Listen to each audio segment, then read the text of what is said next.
E é o que me chamo Roberto San Martín e que me toca moderar esta mesa de editoras, editar na normativa internacional, o que pensan as editoras. Despois poderemos eventualmente problematizar os títulos, se for necesario, considerado oportuno. Antes de máis, quero agradecer as organizadoras do curso de verán para esta encomenda, e sobre todo agradecer as persoas que estamos aquí no público e que asisten a esta mesa que a priori prevexo será moi interesante. Eu vou falar moi brevemente, despois darei a palabra ás persoas que me acompañan na mesa, e a idea é organizar o acto da seguinte maneira, que cada persoa interveña por volta de 10 minutos, que coloque as questões que xulgar oportunas. Eu despois inmediatamente darei unha serie de ideas para o debate, e despois abrir o campo para a intervención quer cruzada das persoas que aquí están, quer das persoas que os acompañades do público. A idea é que haxa máis debate do que monólogos. Quería comezar, ainda que sexa por deformación profesional, agora se me entender, con unha referencia a un evento que aconteceu en 1972 en Sala, na sede do Grupo Sargadelos.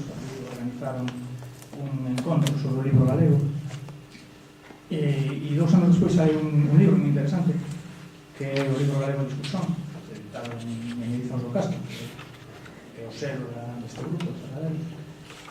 E este foi un encontro, este é un libro moi interesante, non só porque recolle os resultados daquelas xornadas de debate en volta das problemáticas do libro, senón que naquele encontro estaban representadas todos os grupos e todos os exentes máis significativos que se movían na altura no campo editorial, e ali foron colocadas varias questões, varios déficits do campo editorial galego da altura, e varias tamén estrategias para superar eses déficits. Non profundizarei moito niso, mas interésame que para o que aquí nos ocupa, interésame dicer que naquela altura había algúns elementos que xa foron colocados no debate, pois interésame destacar os 3. Perante a alegada ausencia de mercado para o libro galego, os axentes ali congregados falaban en que había que comezar a publicar en español e en portugués.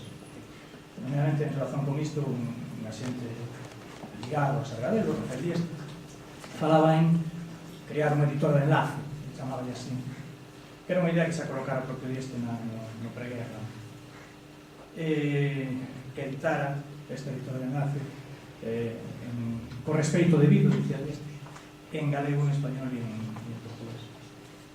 Ao lado desta questón tamén había outra, que era, esta vez foi colocada por Franco Grande, do Grupo Galaxy, que falaba da aproximación ortográfica galego-portuguesa, porque iso significaría ampliar mercados para o libro galego. Isto tamén é un elemento recorrente, tamén presente nos debates do Estado Cultural Galego no preguerra. Comezo por isto para que teñamos algún antecedente. Obviamente non vamos retomar aquí ou replicar aquí aquelas xornadas, mas tamén é verdade que nós temos un programa, un conxunto de ideas para esta mesa tamén bastante ambicioso. Se me permitides, leo vos así algúns puntos que comentamos previamente entre as varias persoas que participan na mesa, que agora presentaré, e son os seguintes: a presentación sumaria da editora, posición e trayectoria da editora sobre edición e normativa internacional, e se adiantamos aquí que o título pode ser problematizado, pasado, presente, futuro, política editorial e normas de funcionamento de cada editora neste sentido, e, eventualmente, se for o caso, cual é o impacto destes textos en normativa internacional, as súas tiraxes, as súas vendas, a crítica, os públicos que atinxen, fortalezas do campo editorial galego, déficits deste campo editorial, propostas para preencher estes déficits, relación entre editoras e administracións, xunta, apoios, subsidios, etc., entre editoras e os grupos identificados como nacionalismo, a questón da idea de nazón, da idea de lingua, se é pertinente aquí no campo editorial ou non, entre entre as editoras e o ensino, se o grau de dependencia é moito pouco entre que reside, en que consiste, entre editoras e mercado, se a profesionalización, etc. Bom, impacto, aliás, destas relacións todas, os agentes, os impactos destas, como digo, destas relacións en eventuais estrategias presentes e futuras. Bom, está luego a ler un conxunto de ítems que poden ser asunto desta mesa, ou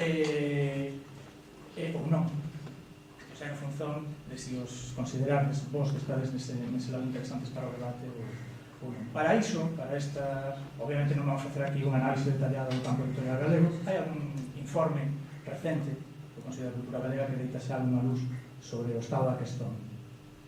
Se calhar non chama moito optimismo, mas hai información moi valiosa. Para isto, para abordar estes asuntos, estaba prevista a participación de 4 persoas que representan 4 editoras, con diferentes posicións, aliás, no campo. Comezo por dizer que, en fin, o representante estaba marcado como representante de Editoriales Xerais, Manuel Bragado, nos disculpa a súa ausencia. Entón, finalmente, tenemos connosco a Francisco Castro, que é o director de Editorial Galaxia desde o ano 2016, veu sustituir Víctor Freixanes, que por súa vez veu sustituir Carlos Casares. Tanto xa con esta trayectoria o futuro de Francisco Castro no campo das letras galegas augúrase bastante central, máis central até do que hoxe é, que é formado en filosofía, sabe? Está xa na editora desde 2009, 2008, e,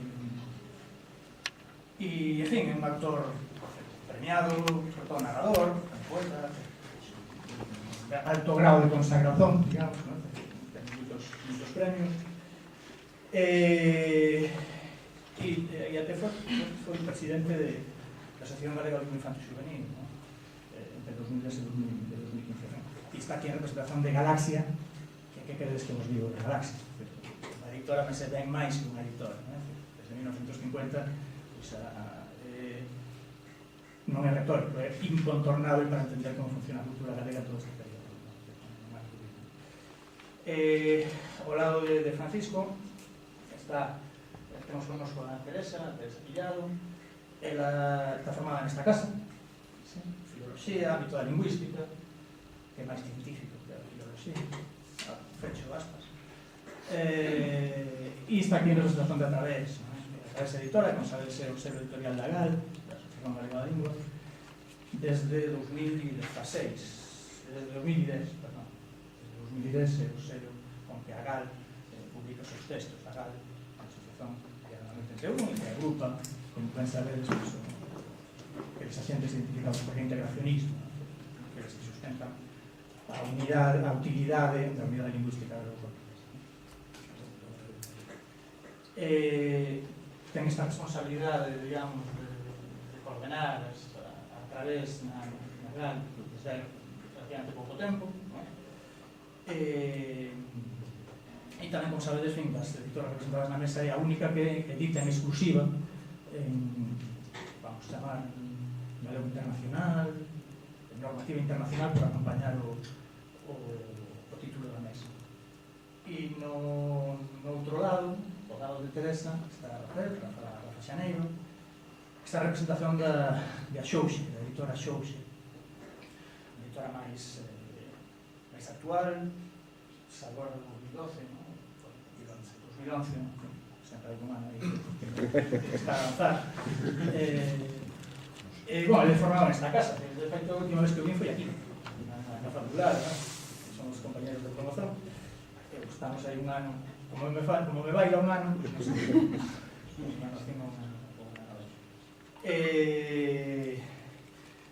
Xouxe é unha editora, ten a súa personalidade específica, despois o Rafa seguro que nos explica. A mí chama a atención esa proposta que teña desa residencia de artistas, residencia de escritores, escritoras, de artistas, que tivo en Rianxo entre 2011 e 2014, que retomou o ano pasado, en agosto.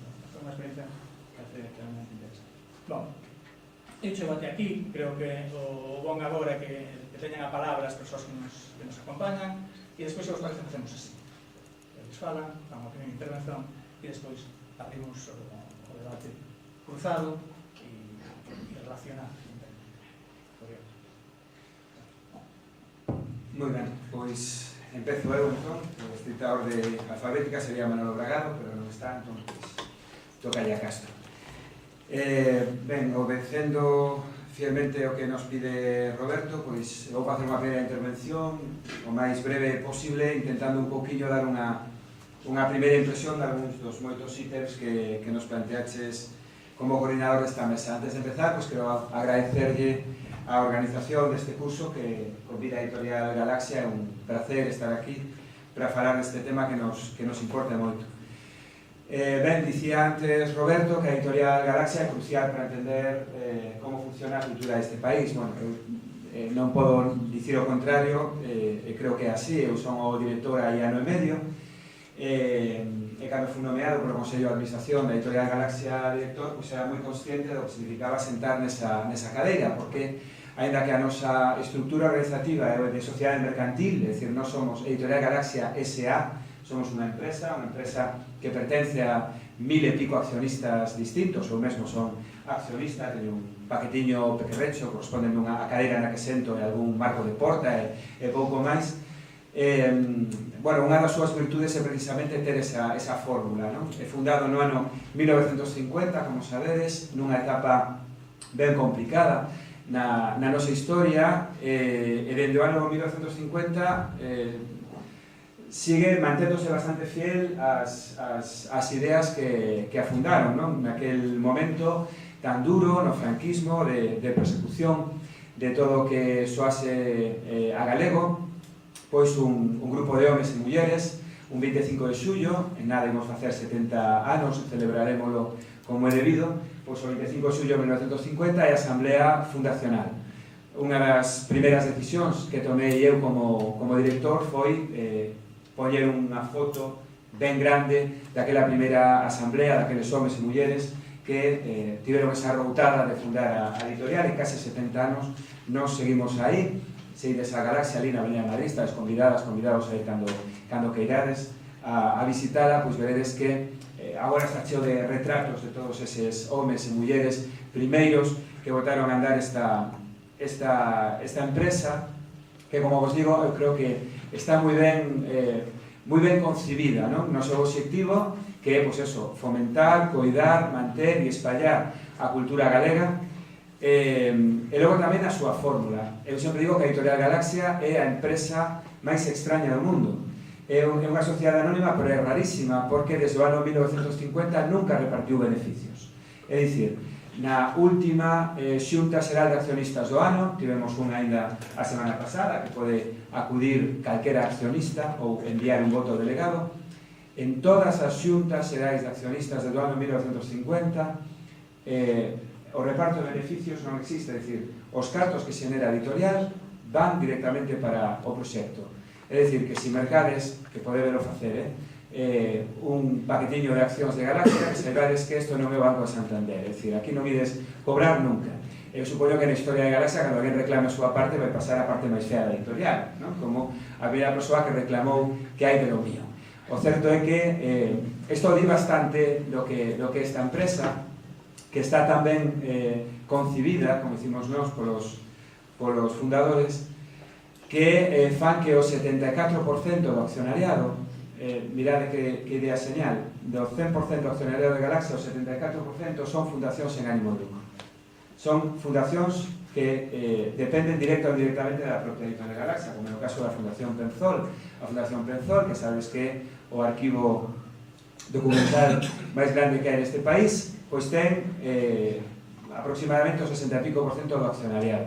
Entón, bueno, unha empresa, pero unha empresa extraña, unha sociedade anónima, pero unha sociedade anónima que busca un beneficio, e o beneficio é para o país, nunca para os seus accionistas, en la que calquera podería reclamarlo, non? A mí gustame moito comentar iso que acabo de contar para que tendades un poquinho cal é a filosofía que nos sustenta, non? A editorial, dende que nace, pois nace con vocación de servicio a un país, a unha cultura e a unha lingua. A Editorial Galaxia é unha empresa, pero non é unha empresa. ten esta obriga. Dende o ano 1950 que se funda, para nos entender a posición de Galaxia ao respecto da edición ou non en normativa neste galego internacional, ou como o podamos chamar, normativa internacional, como estamos chamando neste curso, pois hai que entender o momento no que nace, quen son as persoas que a fundan e a estreita relación que hai entre os fundadores e a idea de país que hai naquele momento. Para eles é crucial normalizar todo o que teña que ver coa lingua e coa cultura de Galicia. Normalizar é que o galego teña un estatus, voulle poñer agora moitísimas aspas, vale? A palabra que vou usar agora para entender perfectamente. Teña un estatus científico idéntico que ten calquera outra lingua. É dicir, o francés, as normas do francés, as normas do inglés, as normas do alemán, de calquera lingua, responden aos criterios, aos ditados dunha academia que é a institución central científica e política dese campo lingüístico, digámoslo así, non?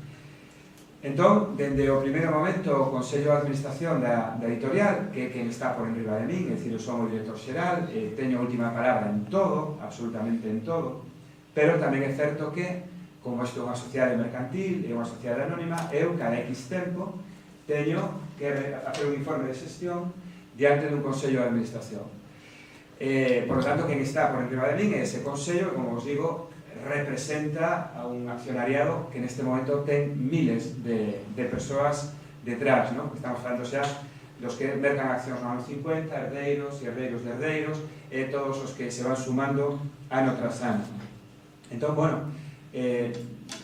mentres non haxa por parte da propiedade da editora, o que é o Consello de Administración, un cambio nese sentido, a Editorial Galaxia, en principio, ahora falarei de certas excepcións, en principio vai ser fiel á norma que saia da Real Academia Galega, o que ditamina a Real Academia Galega.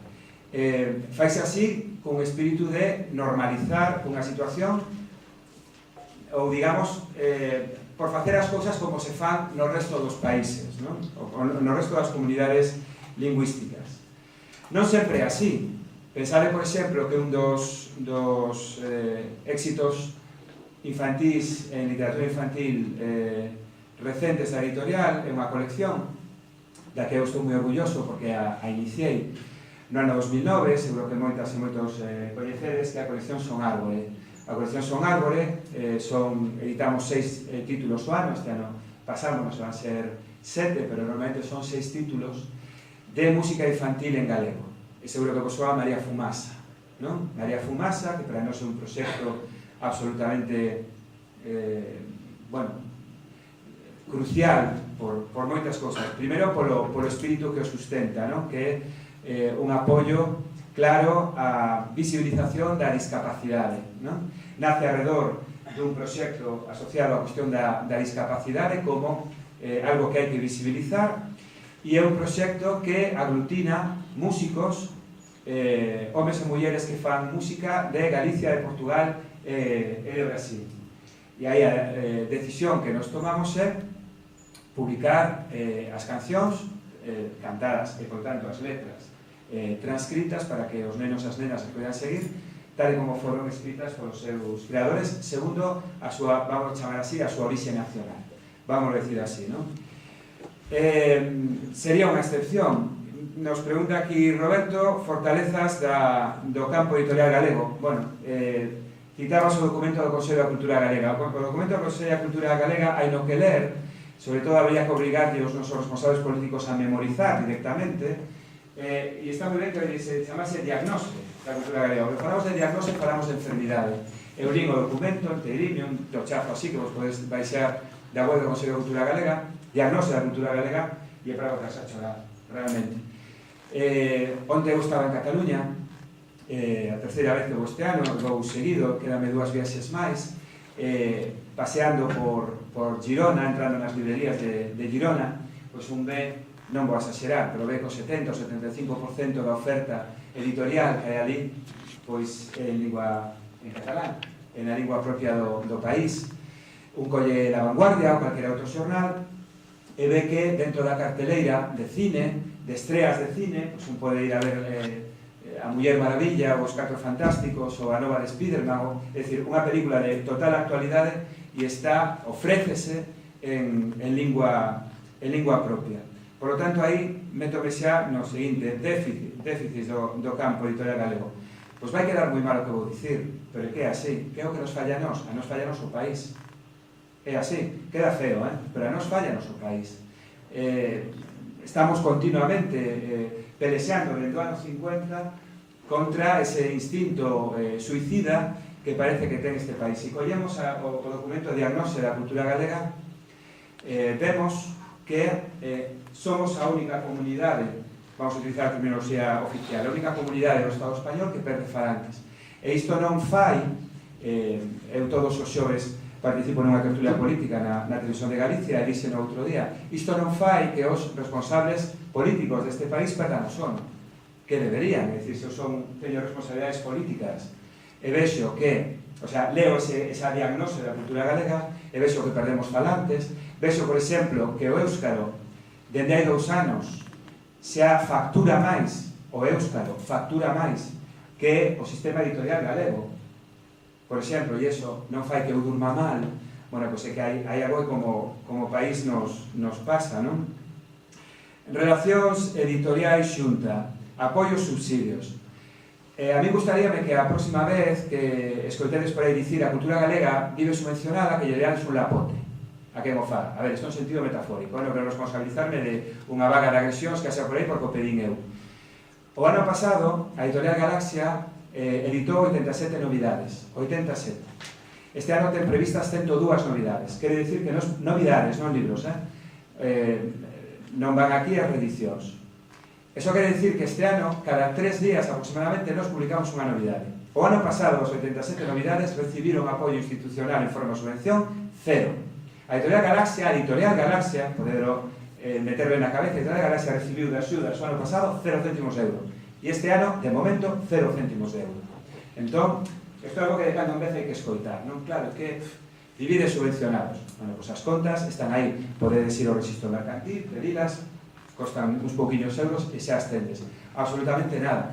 De cando en vez si hai axudas á traducción, cousas así, teño aquí compañeiras editoras que saberán a gracia que nos dá cando vemos a dotación que hai para axudas á traducción. Por lo tanto, relación, pois escasa. Vamos a deixar en escasa. Apoios puntuais para proxectos puntuais. Imolo deixar aí. E logo un tema que me interesa moito e xa remato, que é a nosa relación co mercado. Bueno, un pouco antes xa o dixen, non? Das distintas comunidades do Estado español, Galicia está nos 3 postos de cola en venda de libros, en consumo de libros. De cada 10 libros que se mercan en Galicia, aproximadamente 8,75 son en castelán. Do 1,25 que nos queda, case o 80% é mercado escolar. Cando se fala da dependencia do mercado escolar na edición galega, pois é realmente así. Estamos falando desas cantidades, non? Bueno, e hai máis cousas que sen dúbida logo serán durante o debate, pero para dar unha pincelada, pero que sea. Teresa.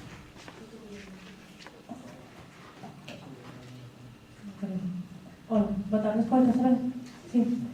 Como quería antes de nada dar as grazas a Roberto, porque é un traballo que non se ve, mas nos axudou moito, polo menos a min que non son nada experta nisto, a ter un discurso. Moitas grazas a ti. Moitas grazas a Teresa tamén, moitas grazas a Isabel, moitas grazas a Daniel por o curso e moitas grazas tamén a vos por estar aquí.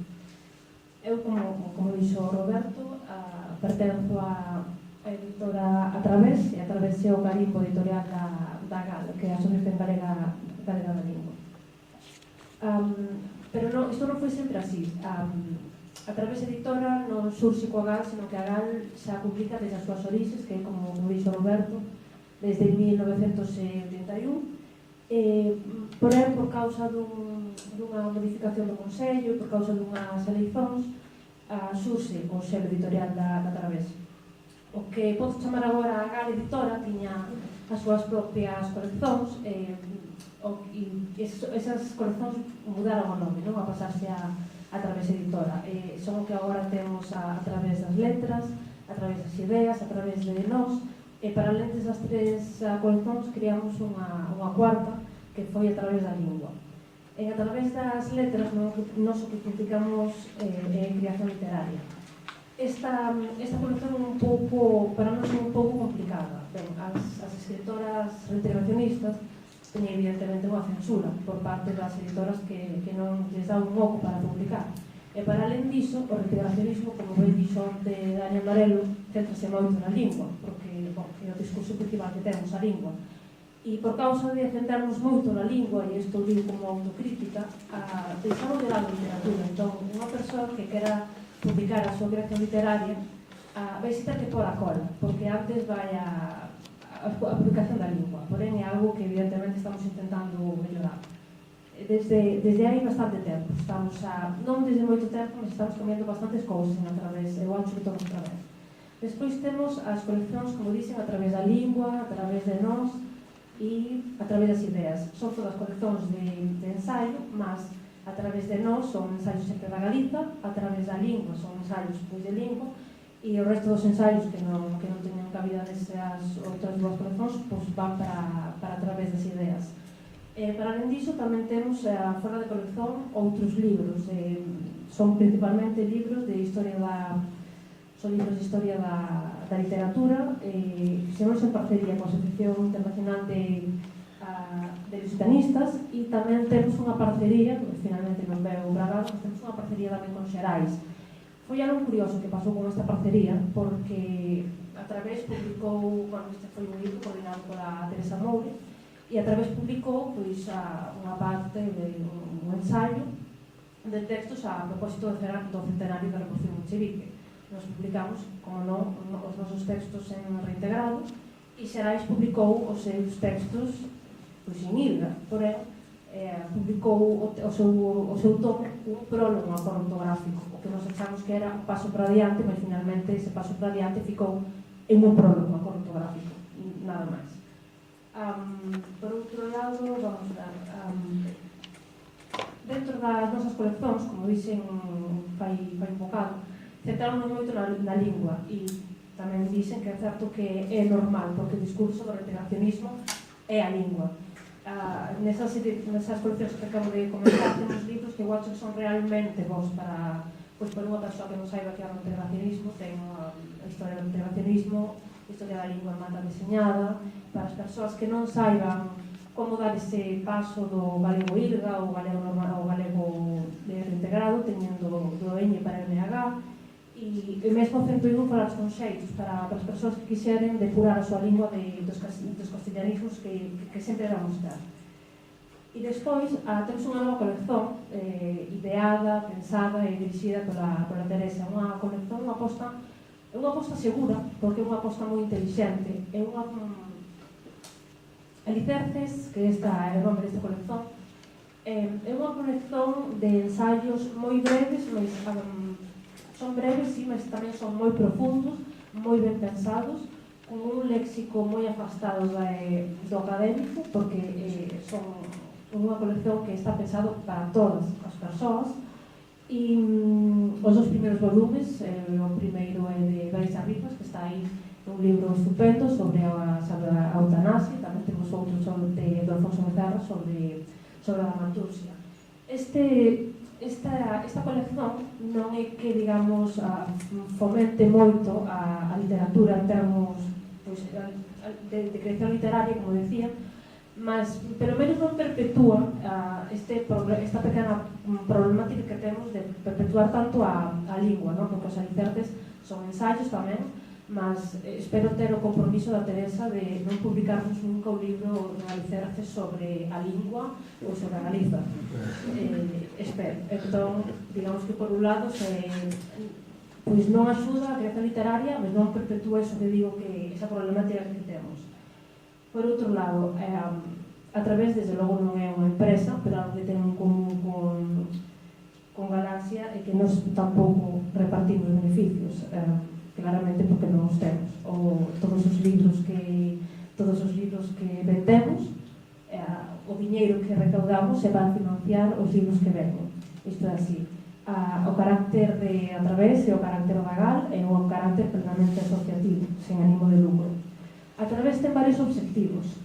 O primeiro deles é ser unha editora nacional, mas unha editora nacional non reintegracionista, quero dizer, publicamos en unha norma integracionista, mas non queremos ter a etiqueta da editora reintegracionista. Sí que é certo que nos estamos teniendo un pouco difícil se publicamos tanto sobre lingua, porén tamén, pois como digo, se o noso discurso é principalmente sobre a lingua, pois é un pouco difícil sairmos desa temática moitas veces. Porén tamén teño que dizer que se nos censuran constantemente por causa da lingua, pois tamén temos que falar moito da lingua, iso acho que é así. Outro obxectivo non é tanto un obxectivo, senón unha función que cumplimos. A través é un salvavidas para moitas escritoras. Sí que é certo que hai outras editoras que publican un pequeno grupo para escritoras integracionistas, mas é pequeno. Nos cumplimos a función de sermos un salvavidas para as persoas que teñen unha censura, que decidiron a escrever nun padrón reintegrado e que non teñen un oco onde escrever. Así que, pois como digo, non é un obxectivo, mas é unha función. Falouse fai pouco, e un mesmo dixen nunha entrevista que a través quería desaparecer. E hoxe en día xa non digo mesmo, porque a min a través é un proxecto que me fai moita ilusión, teño moita vontade de seguir a través. Creo que non quero que desaparezca. Porén, o que quero que deixe de ter esta función de ser un salvavidas e que as escritoras non teñan outra máis que escrever con nós, porque hai que decide que vai seguir fiel as súas ideas e esas ideas significa a non mudar en ningún caso a norma. Por outra parte, outro objetivo é tender pontes coa lusofonía. Evidentemente, gostaríamos que fose con toda a lusofonía, con Brasil, con Palos, mas temos que ser realistas e que, por enquanto, tentarmos pontes con Portugal. Iso é bastante problemático, porque, por un lado, o sistema cultural galego nos censura, nos nega, e o sistema cultural portugués, pois para eles non existimos. E probablemente, polo que vimos nestas palestras estes días, mesmo coñecéndonos, probablemente tamén nos negarían. Mas, en principio, iso tamén colocaba unha questón o Roberto, que cuáles son as fortalezas do sistema cultural galego. Pois non sei porque non estamos dentro, nos receita. Así que a veces hai como unha fenda, non? Por onde eu podo meter o ollo e ver quais son as fortalezas do sistema cultural galego, e é que no momento que entras, pois estás bastante ben situada. Non tes problema para... É como un grupo de amigas, iso é o que é o sistema cultural galego. É un grupo de amigas que quedan todas, que se reparten os premios, que están todas no xuri, que se non están no xuri están nos premios. Iso é o sistema cultural galego. Nós o que facemos para tendermos pontes coa lusofonía, empezamos a facer varias cousas, tendo en conta que non nos ven. Un deles é crearmos libros onde o albo sexa o propio público portugués, por exemplo, o Guía do Camiño Portugués que vamos a sacar agora. Entón, o principal objetivo, o principal albo dese libro, que é unha persoa portuguesa. Por outro lado, escrevermos libros que poden interesar a todo o mundo, como é tamén un libro que vamos a sacar agora, Historia das Linguas, que ten un prólogo dun autor portugués. O mesmo estamos facendo cos alicerces. Os alicerces vamos a intentar que sempre leven un prólogo dunha escritora, dun escritor portugués coñecido. Dese xeito, o libro chega a Portugal, unha persoa pega un libro outra vez, se callar non coñece a autora, se callar non coñece a editora, pois coñece a persoa do prólogo. Entón, pois, xa non resulta tan alleo. Son pequenos mecanismos para entrarnos no sistema cultural portugués. A última cuestión é a viabilidade do proxecto integracionista. Iso é outro obxectivo, a través que as persoas vexan a viabilidade dese proxecto.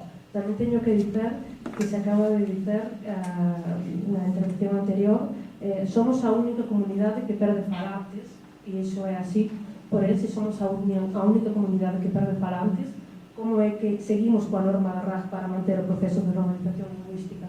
Eu acho que son cousas completamente contrarias. Se estamos asumindo que estamos perdendo falantes, como é que seguimos co modelo da RAJ? Como é que unha editora asume que estamos perdendo falantes e ao mesmo tempo di que vai seguir co modelo da RAJ, que é o que non funciona, claramente. Bom, outra questón é a cuestión das autoras. Temos 79 autoras, xa se dixo de mañá, mas eu vou non repetir, porque supoño que non todo o mundo estivo de mañá. Nós temos 79 autoras como feminino xenérico, porque o problema é que temos 17 autoras, e temos 62 autores. Eu, como dixen hoxe de mañá, antes de integracionistas son feministas, entón isto vou deixar moi claro, temos moi poucas autoras. Tamén é algo que estamos facendo desde hai uns meses, estamos mobilizando, porque evidentemente os textos non nos van chegar. Falaba Susana Ríos hoxe de mañá que as persoas teñen mochilas e cada vez van pesando máis. Se és unha muller, xa unha mochila, así como antes. Se és unha muller que fala galego, a mochila pesa máis. Se escreves en reintegrado, cada vez pesa máis. Entón, as autoras non nos van vir a nós, así que nós vamos comenzar a ir a por elas. Non era unha cuestión de acoso. Ben, normalmente temos un grupo de autoras e autores, digamos que frecuentes. Teresa Moure e da Casa, evidentemente, Carlos Quiroga, Concha Rouxa, en fin, eu non quero poñer a dar nomes porque sempre me vai faltar persoas, pero temos moitas autoras que igual os salaríns que tenos como unha referencia, embora outras veces publiquen con outras editoras. Tamén temos algunhas escritoras portuguesas como Tiago, que estivo aquí onte, ou a Paula Godiño, e tamén temos escritoras que publican en ILGA. Quero dizer, evidentemente, para publicar con nós, a condición obrigatoria é publicar en reintegrado, mas non que autora sexa integracionista. E temos autoras que escreven normalmente en ILGA, e isto é moi importante para nós que publican con nós, porque derruban muros e normalizan esta situación lingüística, que unha persoa que non escreve reintegrado non teña ningún problema para pasarse por un momento, publicar con nós. Eu acho que é moi importante, e creo que tamén é unha mensaxe que se está mandando ás editoras, e fai que isto non sexa unha cuestión de se publicas en reintegrado, publicas aquí, e se non publicas en reintegrado, non publicas aquí. Eu creo que é unha mensaxe moi importante que se está mandando. Nos temos autoras que publicaron con nós que non son integracionistas, como Elena Migueles, temos unha traducción dela. Tamén é certo que moitas autoras das que temos e que non escreven en reintegrado publican con nós, mas publicaron apenas nun libro, que é a Abadesa, que é un relato, un libro de relatos eróticos, o caso de Xina Vega, de unha pedreira, de María Lago. Tamén temos mesmo un epílogo a Escorpio, que o fixo o profesor Arturo Casas, que tampouco era integracionista, e, en fin, todas estas persoas, eu acho que nos axudan moito a dobrar barreiras, mesmo sendo escritoras ILGA. E xa, para acabar, é evidente que somos unha editora moi humilde. Eu non quero desprestixiar en absoluto o traballo que fai unha persoa e que ao fin de mes recibe o diñeiro por iso.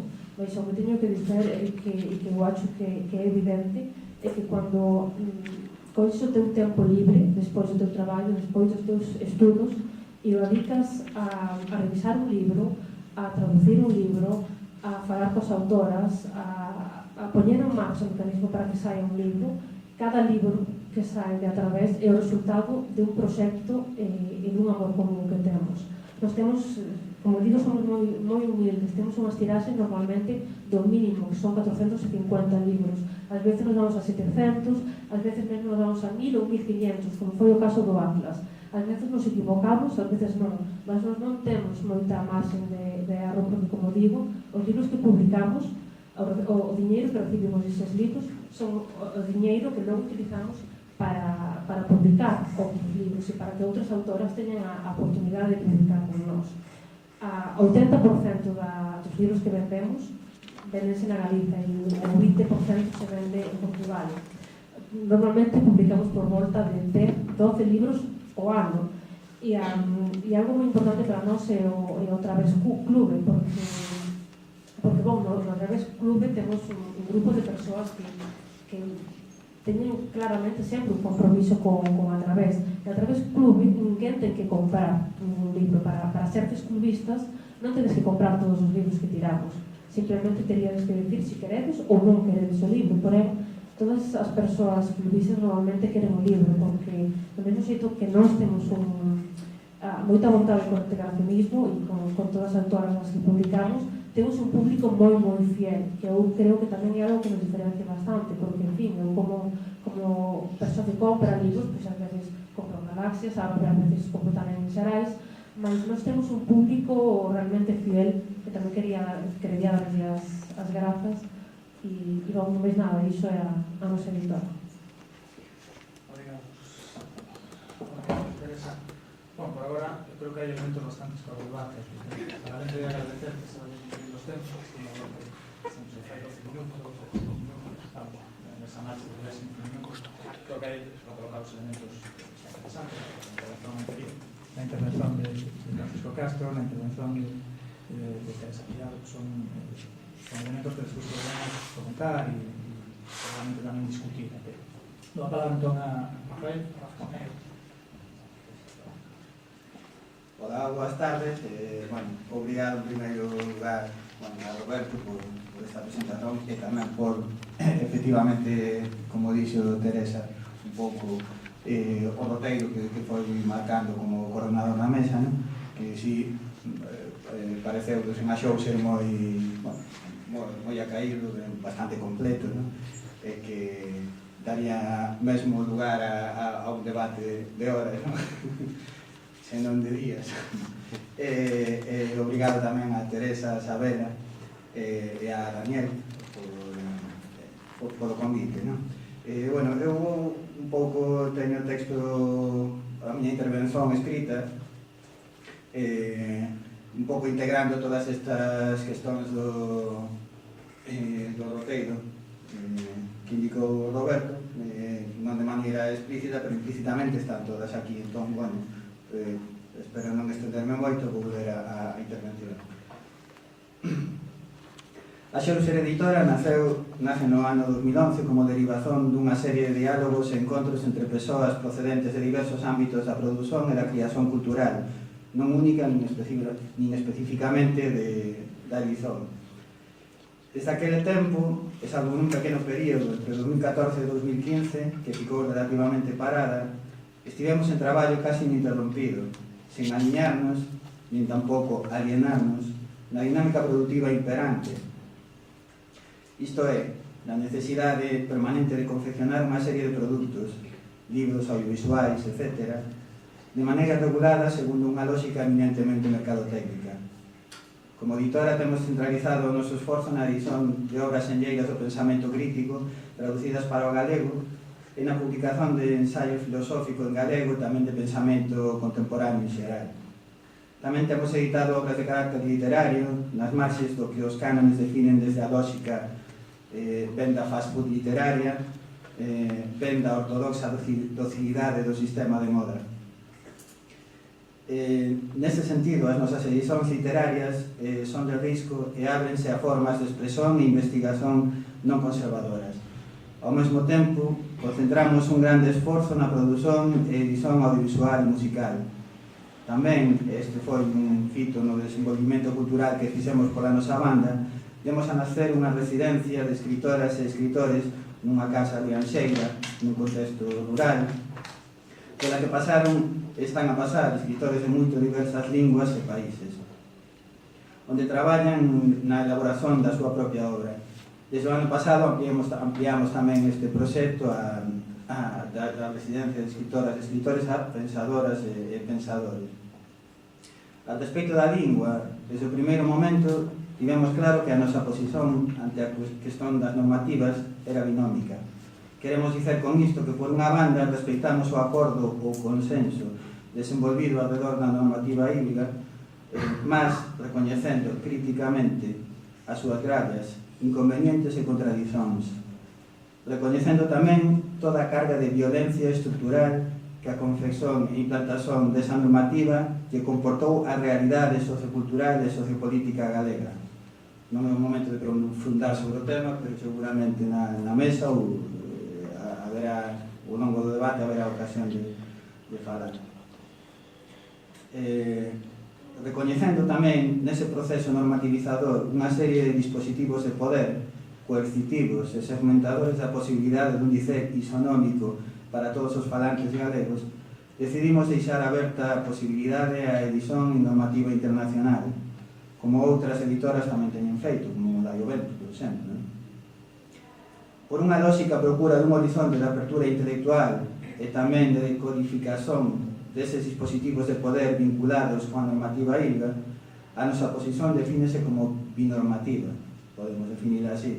Usamos polo xeral, nos comunicados, coa imprensa ou coa crítica galega a normativa ILGA, mas non de maneira exclusiva. Porén, a nosa edición e produción móvese con completa liberdade en ambas as formas normativas, sen posicionarnos políticamente nunha segmentación antagonista contra ninguén. Precisamente por estarmos abertos á dobre posibilidade editorial, tamén estamos abertos, por exemplo, a un diálogo moito constante con outros espazos culturais alleios ao galego. A simple aceitación consensuada da dimensión binormativa e a absoluta falta de problema en escrever ou falar cos matices lingüísticos vinculados coa norma internacional fixeron que un moito grande espazo se nos abrise para a exploración. Por exemplo, os diversos autores da lusofonía que teñen pasado pola residencia de escritores, os quais, debemos recordar, teñen que realizar un obradoiro de escrita e literatura no contexto do Concello de Rianxo, de balde aberto a cualquier persoa interesada en participar.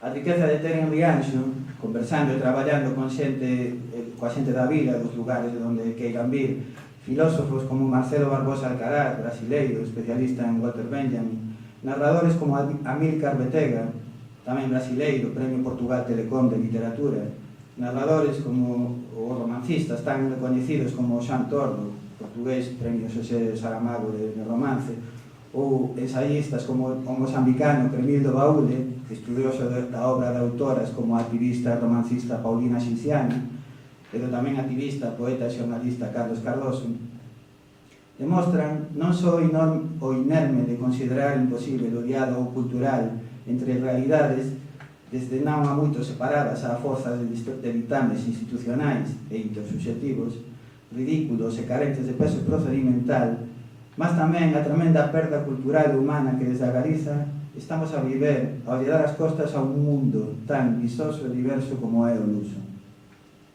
O lusófono, diría. Por outra banda, a publicación de materiais de autores galegos e de autores da lusofonía na normativa internacional deparounos sempre gratas sorpresas.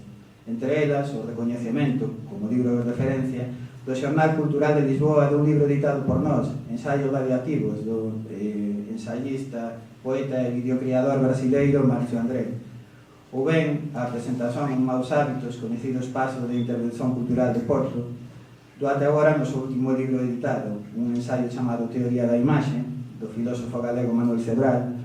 Na presentación deste libro, en concreto, que vai ser o vindeiro sábado 30, non só van a estar o autor e alguén da nosa editora, senón tamén pesquisador da ESAR, a Escola Superior de Artes e Deseño de Porto.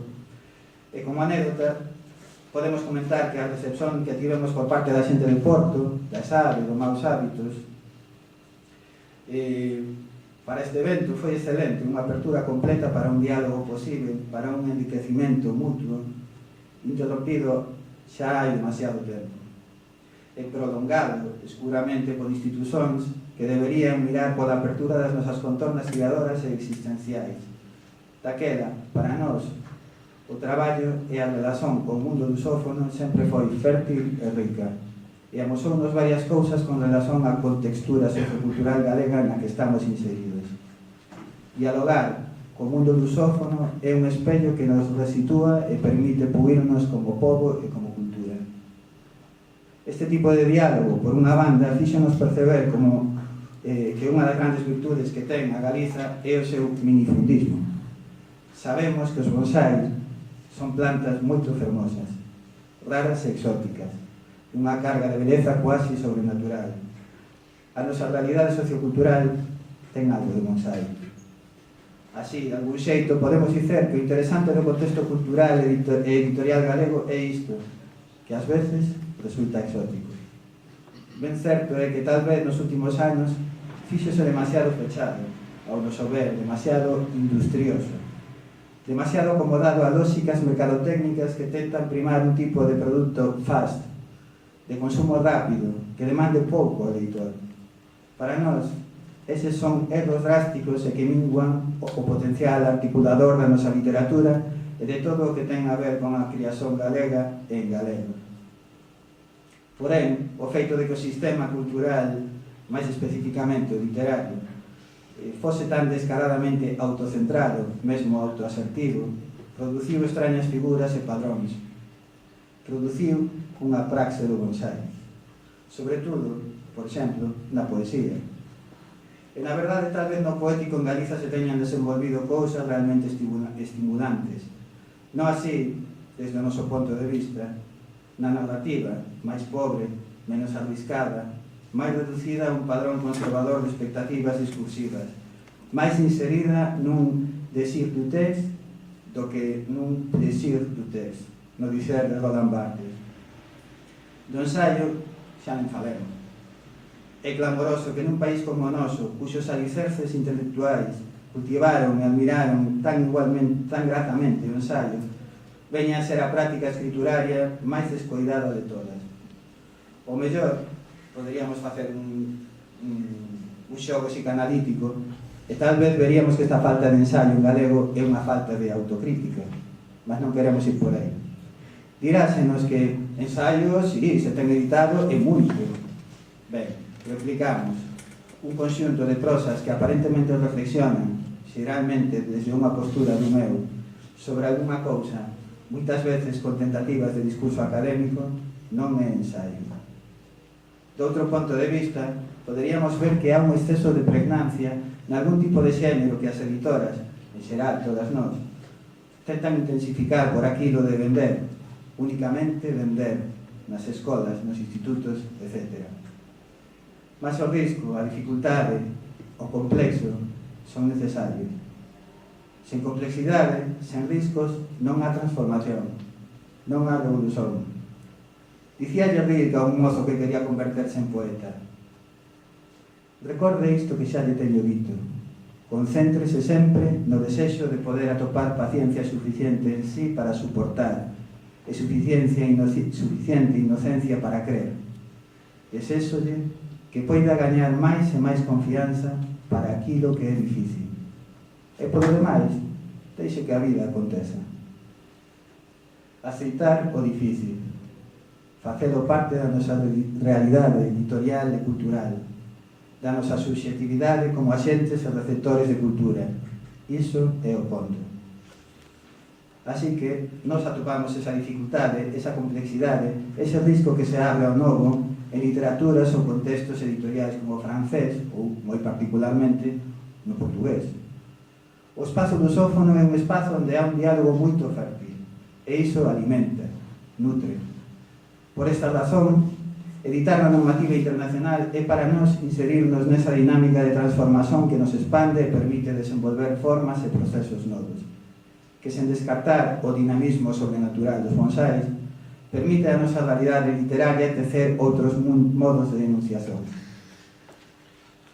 Mas, malia unha xeral ausencia de creatividade que nos últimos anos se respira no contexto editorial galego, malia unha progresiva e idolatrada industrialización do cultural e malia o neoconservadurismo progre das novas camadas de editores que atenden demasiado a forma, o produto estético e louvado polo clamor inmediato do social, e demasiado pouco o proceso, elemento e base de toda arte que se diga permanente e duradeira, tamén é certo, como sinalamos, que Galiza teve moitos acertos na súa autoconfiguración. Reiteramos, esa asfixiante ausencia de ar fresco, esa extraña patetice que se cría en contextos tan pequenos, sobre todo cando se ponen en xogo os egos de editores e de autores, dos que tamén falou o editor e escritor argentino Mario Mugnic, ainda cando polo xeral daban e dan ganas de se marchar deste país, tamén é certo que criou algo interesante. Tal e como sinalamos, o efecto bonsai sucedeu na Galiza. E rarezas insospeitadas se deron a presentar no campo fértil da nosa literatura e da nosa produción cultural. Non é algo extraño, é unha consecuencia física dunha reducción da interacción con o exterior. E para além dese ponto positivo, tamén é un grande problema no sistema cultural galego, a súa reducción de diálogo e interacción co exterior. Cos anos fíxose demasiado fechado e paralizou todas as posibles ligacións con outros mundos, con outras realidades. Iso séntese especialmente ben cando por exemplo, no noso caso, toma contacto de maneira habitual con criadores da lusofonía. Ao facer isto, decátase de que a pequenez do noso contexto galego e o seu violento fecharse mesmo de xeito reactivo produciu unha abafante sensación de tedio. Pois tedio é o que se respira habitualmente. Tedio humano e tedio institucional. Ademais de códigos de comportamento demasiado mecánicos, estereotipados, moitos, excesivos, lugares comuns e poucas ganas de arriscarse. O mundo lusófono é, por tanto, un desafío, unha chamada ao risco, unha aventura. Nese sentido, desde a Xóuxere estamos totalmente abertos a este tipo de construcións intelectuais e culturais. Brincamos, por exemplo, moitas veces coa idea de exilarnos da Galiza para a capital por antonomasia do noso reino, é dicer, Porto. Exilarse a Porto, a cidade máis bonita da Galiza. Obviamente, son piadas, mas há algo aí que latexa con forza, nese mundo, no eido lusófono. Respirase unha dinámica e unha apertura cosmopolita que non peca de cosmopaleta. Ás veces, querendo ser de fora, aquí, na Galiza, tentamos descobrir mediterráneos que há décadas que xa existen na conciencia colectiva da xente.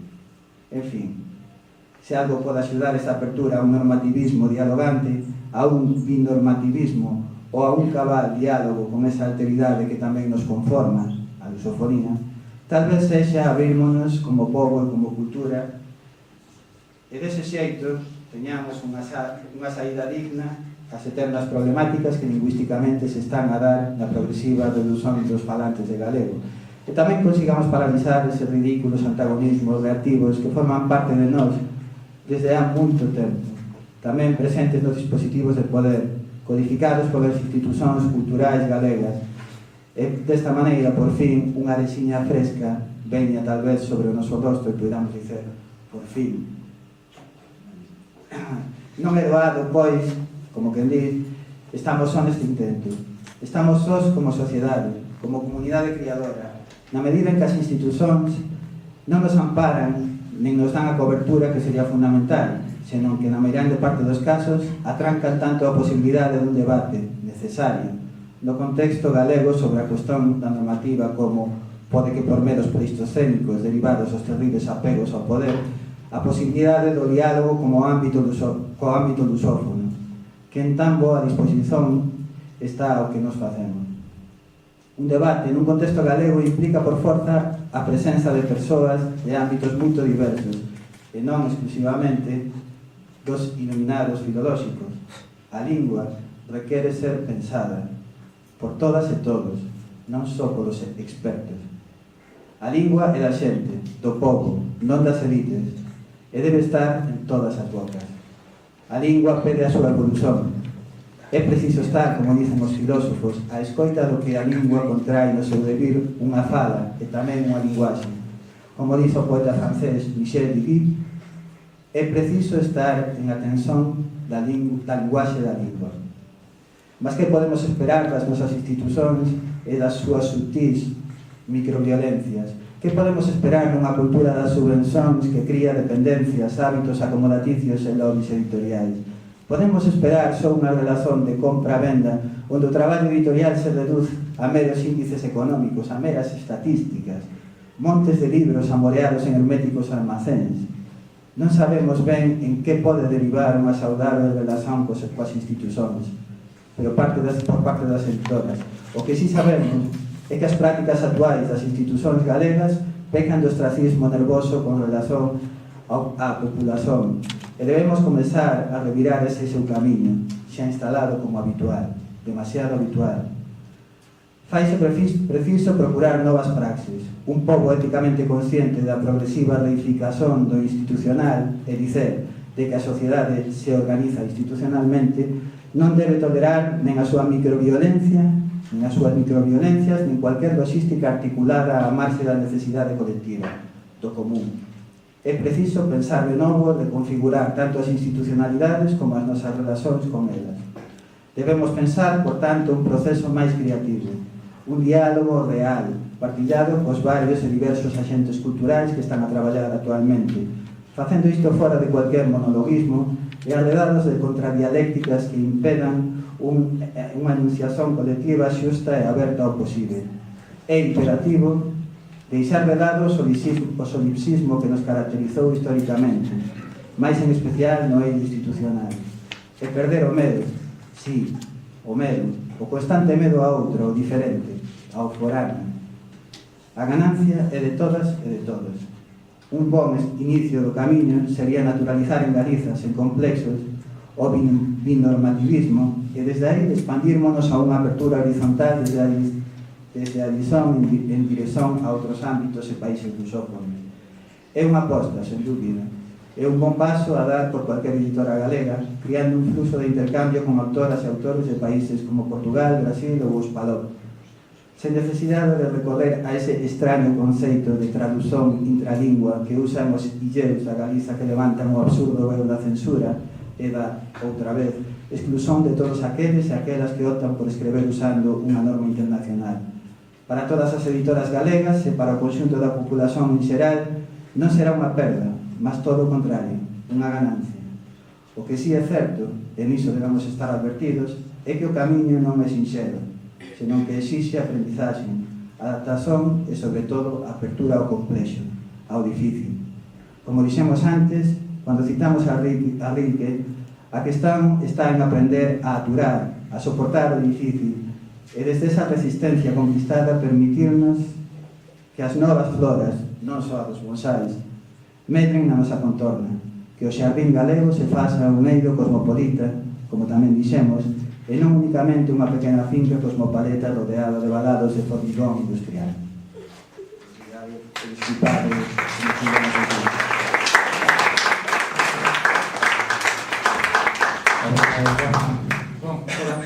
Foron colocadas as posicións, non sei se son imaginacións miñas, mas creo que hai 3 posicións claramente definidas, varios ámbitos, que temos na mesa, temos na mesa unha editora central, temos na mesa unha editora periférica e temos na mesa unha editora que se proclama fora da marxe, como no caso da Travesa.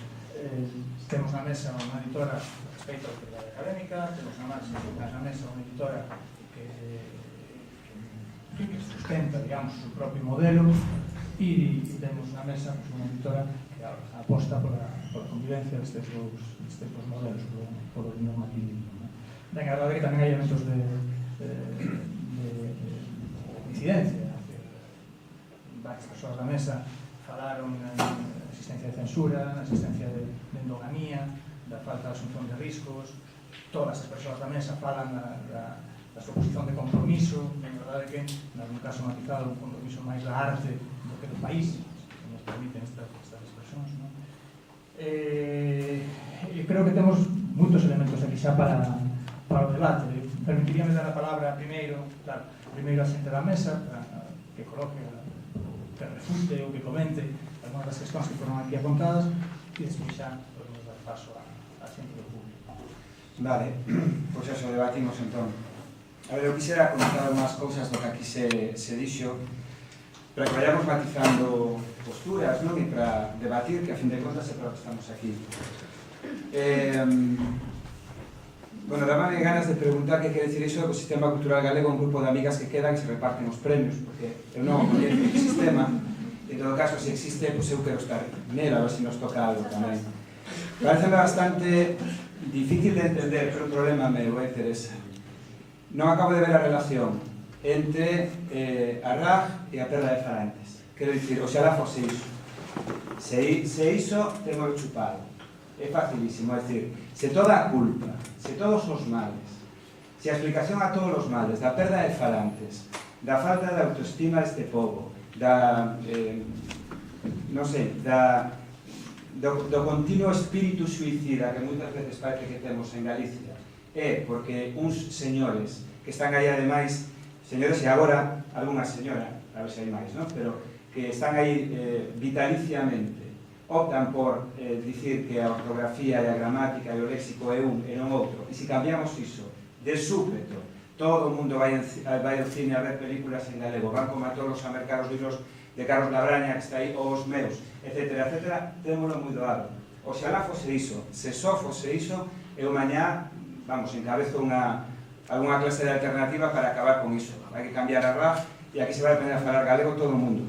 Estou convencido. Logo, un dato que me interesa matizar. A Editorial Galaxia, desde hai ano e medio, que é da que eu me podo responsabilizar, antes eu era un editor, pero agora somos o máximo responsable, é un dato que podes comprobar facilmente. O 84% dos libros que editou ano pasado foi a autoras. Para nós, e sobre todo para mí, e aí coincido contigo, isto é crucial. Temos que dar ese paso e ir a buscalas, non? Está moi ben ter un público fiel, eu non quero ter un público fiel. Eu como editor non quero ter un público fiel, eu quero ter moito público. Quero explicar isto. Moito público quere dicir que eu quero que editemos obras literarias de altísima calidade para que nos pasen cousas como ás veces nos pasan, que persoas que non len en galego nunca están chamando, ahora con menos frecuencia, pero durante moito tempo chamaban preguntando cando sale o novo libro de Domingo Villar, por exemplo. Eu creo que iso é bom para todos, non? Independentemente da escolla lingüística. Falo de Domingo Villar, ou podo falar do que está pasando ahora con a novela de Arantxa Portavales, ou no caso de Xerais de Guameixeiras, máis autoras e autores que chegan a público que habitualmente non leen galego, pero que sí se ven seducidos por ese tipo de tramas, non? Ben, eu non o fixen, pero xa que o fixestes, eu tamén vexome na obriga de dicir algo sobre o catálogo de Galaxia, que é amplísimo, como sabedes, somos unha editora generalista, dende libros para prelectores a ensayo. Bueno, si se edita ensayo, nós temos programados este ano 16 títulos de ensayo, 16, e temos un premio de ensayo. O ano que ven habrá 2 premios de ensayo, habrá un, pero non vos podo decir ainda calé porque está sen asinar a colaboración con ninguna institución este novo. Bueno, pues temos a nosa colección de música en galego, estamos apostando moito, sinto citar de novo a Carlos Labraña, pero o teño diante, estamos apostando descaradamente polo teatro, que é claramente deficitario, comémonos con patacas, desde o punto de vista dos beneficios non nos hai, o teatro infantil, teatro juvenil, acabamos de presentar, supoño que vichedes, estou moi orgulloso disto, a primeira colección de lectura fácil para que as persoas con diversidade funcional poidan tamén ler en galego, que é moi importante, que as persoas con diversidade funcional poidan ler en galego. É complicadísimo facer libros adaptados e é un desastre económico facelo. Aquí si debo dicir que a Secretaría Xeral de Política Lingüística entendeu que ou nos axudaban ou non podíamos. Nese sentido, pois é así, temos unha biblioteca de intervención social, de ensayo popular, poñamos de aspas, nunha linguaxe non académica. Mayoritariamente os títulos que publicamos son sobre a cuestión da lingua. Estamos impulsando moito premios como o Premio Illanova para autoras e autores menores de 35 anos. Van 2 edicións, gañaron 2 autoras. O Premio de Teatro Roberto Vidal Bolaño, que non había un premio de teatro, creo que a máis dos institucionais, que unha empresa privada como a Editorial Galaxia botou a andar. Este sábado entregamos o premio no Bar Liceo, unhas 8 estabais convidados a entrega do primeiro Premio Vidal Bolaño de teatro. Estamos publicando tímidamente, pero estamos a facer libros no Brasil.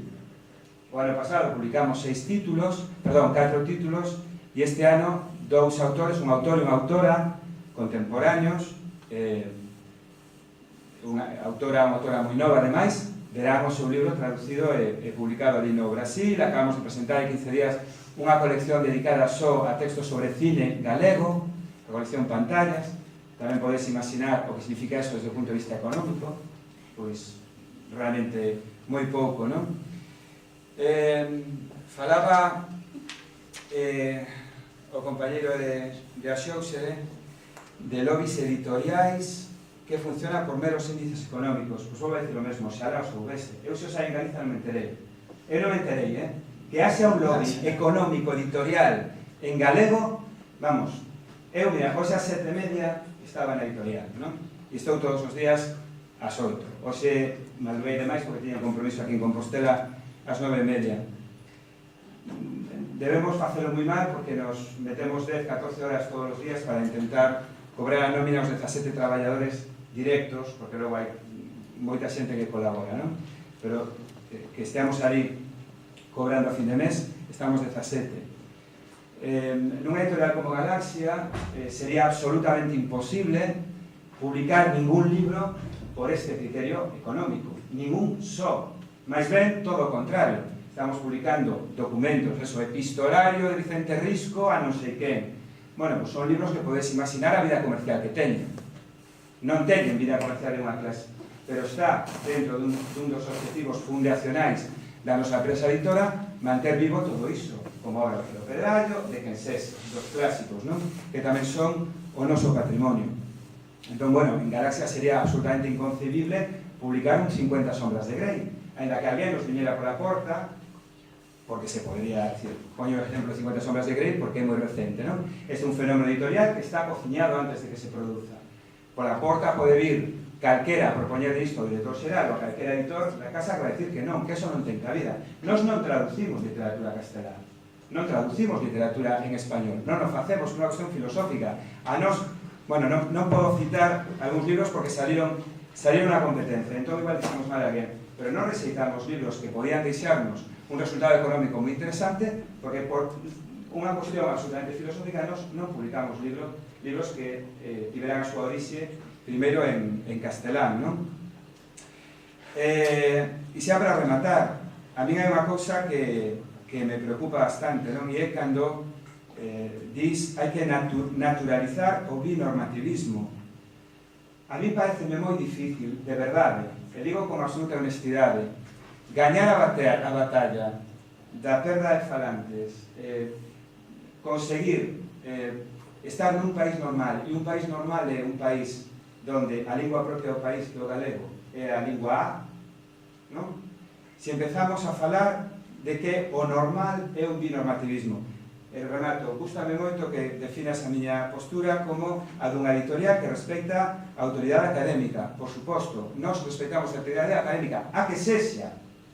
É dicir, pasado mañá ou dentro de 10 anos ou de 25.000, non sei cando, o mellor conseguimos, que eu creo que deberíamos, chegar a un punto de acordo e facer a normativa a que sexa, ao mellor moito máis lóxica, non o sei.